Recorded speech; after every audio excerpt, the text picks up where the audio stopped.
अवाम के लिए सस्ते घर बनाना तहरीक इंसाफ का वादा था। इसके साथ साथ वजीर आजम बार बार मुल्क में बैंक्स के जरिए हाउसिंग फाइनेंस बढ़ाने की बात करते रहे हैं, यानी बैंक अवाम को घर बनाने के लिए कर्जे दें। इसकी वजह यह है कि दुनिया भर में अवाम बैंक से कर्जे लेकर घर बनाते हैं। मगरबी ममालिक में तो बैंक्स के मुनाफे का और लोगों के घर बनाने का बहुत बड़ा जरिया ही हाउसिंग फाइनेंस है।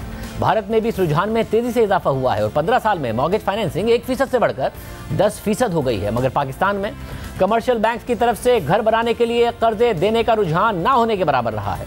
हुकूमत अपने खजाने पूरे करने के लिए बैंक से कर्ज लेती है और बैंक्स के लिए हुकूमत को कर्ज देकर आसान मुनाफा कमाना सबसे बड़ा जरिया रहा है। ना उसमें डिफॉल्ट का कोई खतरा है, ना ही कोई मेहनत है। मगर मुल्क में हाउसिंग फाइनेंस ना होने की वजूहात में कवानीन के साथ साथ ज़्यादा शरह सूद भी रही है। मगर फिर हुकूमत और स्टेट बैंक ने कम आमदनी वाले तबके के लिए घर बनाने पर कर्जों को अफोर्डेबल बनाने के लिए सब्सिडी का ऐलान किया।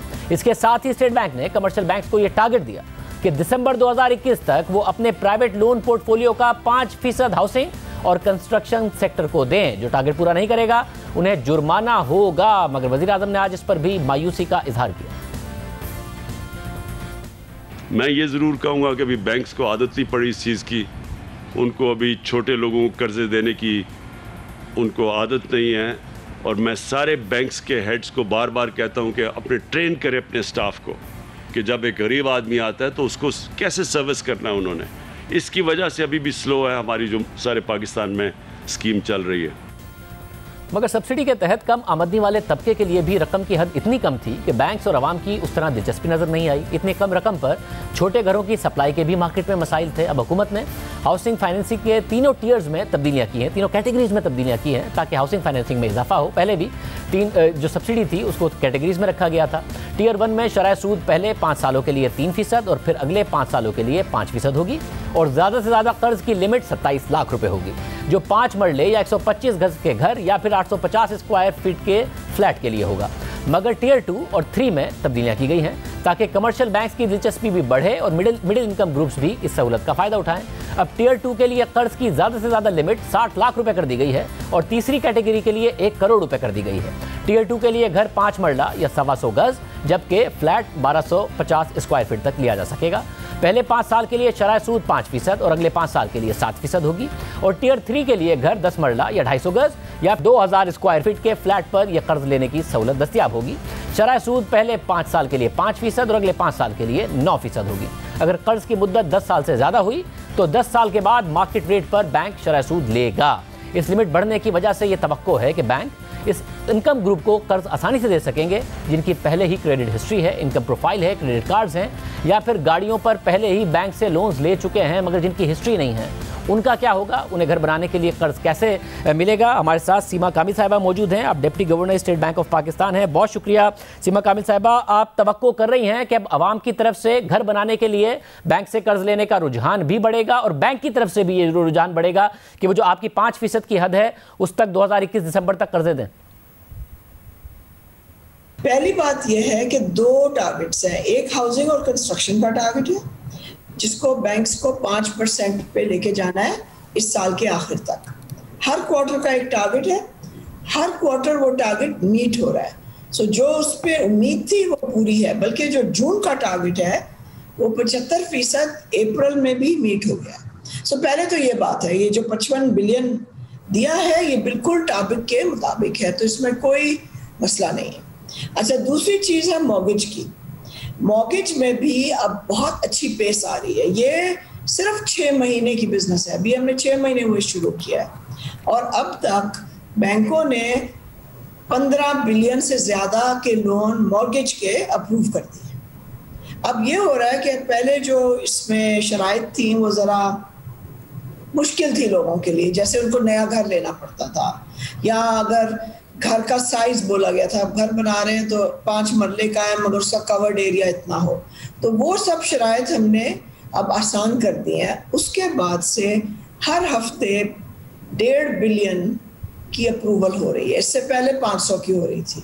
तो जाहिर है इसमें बहुत रफ्तार आ रही है और आहिस्ता आहिस्ता बढ़ेगी। ये एक चीज़ समझने की बहुत ज़रूरी है कि जो घर लेने का लोन का तरीक़ेकार होता है और लोगों को सिखाना होता है, वो गाड़ी की तरह नहीं होता। गाड़ी का लोन आप बड़ी आराम से ले सकते हैं। आप गाड़ी चूज करें, लोन लें, 2 हफ्ते में मिल जाता है। मगर अब इसमें बहुत अच्छे नंबर आ रहे हैं। अब जैसे अगर 15 बिलियन के अप्रूवल हो चुके हैं और बैंकों ने लोगों से कह दिया कि आप ले सकते हैं, तो फिर ये इसमें कोई नाउम्मीदी की बात तो नहीं है। वैसे फिर मुझे ये बताएगा कि अगर मिडिल क्लास के लिए अगर 1 करोड़ तक की भी लिमिट की गई है तो आवाम के लिए, क्योंकि ज़ाहिर है हर कोई घर अपना बनाना चाहता है, क्या होगा बैंक्स के लिए ड्यू डिलिजेंस? उनकी जिनकी क्रेडिट हिस्ट्री पहले से मौजूद है, सैलरी में इनकम आती है, या फिर जिनकी पहले से हिस्ट्री नहीं है या सैलरी इनकम नहीं आती है, किस तरीके से वो कर्ज के लिए अप्लाई कर सकते हैं? जी, दो चीज़ें हैं इसमें। एक तो जाहिर है जो लोग शहरों में रहते हैं उनके लिए उस जो पहले हमने लिमिट रखा था 50 लाख या 35 लाख, वो बहुत कम था, तो अब लोग ढूंढ सकते हैं अपने लिए, और जाहिर है बैंकों के लिए भी आसानी हो जाती है। मगर दूसरी चीज़ ये है कि जिसके पास फॉर्मल इनकम नहीं है, अब अगर किसी की आमदनी है, उनके पास सैलरी है, तो वो तो फिर ज़रा आसान हो जाता है ना बैंक के लिए। मगर अगर वो फॉर एग्जांपल एक छोटी सी बिजनेस दुकान चला रहे हैं तो उनके लिए मुश्किल है। तो उसके लिए भी अब हमने एक बैंकों के साथ मिलके बैंकों ने एक फॉर्मूला बनाया है। अगर आप आमदनी नहीं बता सकते तो अपने अखराजात तो बता सकते हैं। आप ये तो बता सकते हैं कि आप कितना किराया देते हैं, या कितना बिजली का बिल देते हैं, या आप कितने बच्चों की स्कूल की फीस दे रहे हैं। तो उनको लेके आप ये एक किस्म का अंदाजा कर सकते हैं कि इनकी आमदनी कितनी होगी, और उसके बेसिस पे आप लोन का अमाउंट बता सकते हैं कि जी आप इतना लोन आपके हकदार हैं। तो ये भी अब शुरू हो गया। तो इन दोनों चीज़ों से बहुत बहुत आसानी पैदा होती है। एक तो अब सब्सिडाइज्ड लोन्स हो गए, मगर दूसरा जो मार्केट रेट पर लोन्स हैं, अगर मॉर्गेज फाइनेंसिंग ने डेवलप होना है, ज़रा दुनिया भर में बड़ा सस्ता होता है क्योंकि इसको बड़ा महफूज समझा जाता है बैंक्स की तरफ से, पाकिस्तान में नहीं समझा जाता। कुछ लॉज में भी तब्दीली आई हैं, तो जो वैसे मार्केट रेट पर लेना चाहते हैं उसमें भी आपको वो इंटरेस्ट नज़र आ रहा है और बैंक्स को पुश किया जाएगा कि जी उस तरफ भी अपना इंटरेस्ट बढ़ाएं?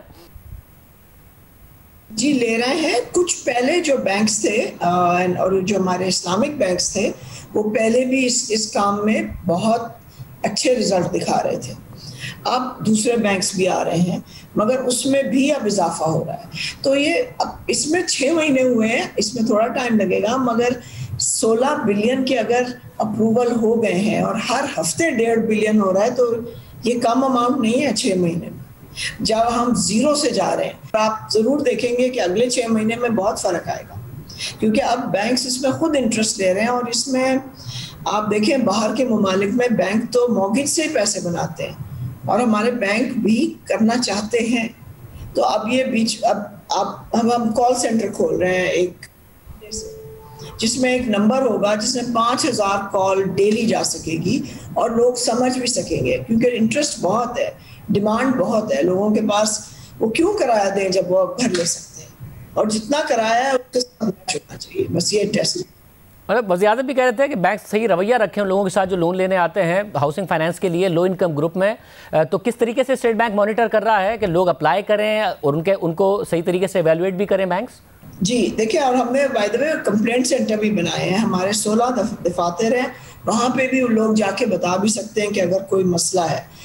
और उनको ये करना होता है, अगर उन्हें एक लोन चाहिए तो वो अपने करीबी ब्रांच में जाएं। अकाउंट होना ज़रूरी नहीं है, वो अपना आईडी कार्ड साथ लेके जाएं, 2 फोटोग्राफ लेके जाएं, और कुछ या तो अपने अखराजात लेके जाएं अगर उनकी कोई आमदनी फॉर्मल नहीं है, और अगर वो कहीं फॉर एग्जांपल कहीं वो जॉब कर रहे हैं तो वो अपनी पे स्लिप ले जाएं। उसके बेसिस पे अब फिर एक सिंपल एप्लीकेशन फॉर्म है, वो भरना होता है, और 30 दिन में बैंक को अपनी कहना होता है कि जी आपको इतना लोन मिल सकता है या नहीं मिल सकता, और अगर नहीं मिल सकता तो क्यों नहीं मिलेगा। तो ये 30 दिन का है, और ये अब हम मॉनिटर कर रहे हैं। अब हमने एक्चुअली बैंकों से कहा है कि डेली हमें बताएं कि कितनी एप्लीकेशन आई हैं, कितने अप्रूवल हुए। अब आपको पता है वो कॉल सेंटर बैंक्स ही बना रहे हैं ना, उसमें 100 लोग होंगे, 5000 कॉल डेली आएगी, और वो उसमें कोई IVR नहीं होगा, हर एक को एक्सप्लेन किया जाएगा। अभी हम 2-3 दिन उसको टेस्ट कर रहे हैं, क्योंकि लोगों के हर किस्म के सवाल होते हैं ना। अगर कोई आता है और वो कहता है कि जी मेरी तनख्वाह 25,000 है, तो फिर ये भी आप उनसे पूछें कि जी अगर आपके साहिबजादे आपके साथ रहते हैं उनकी कितनी है।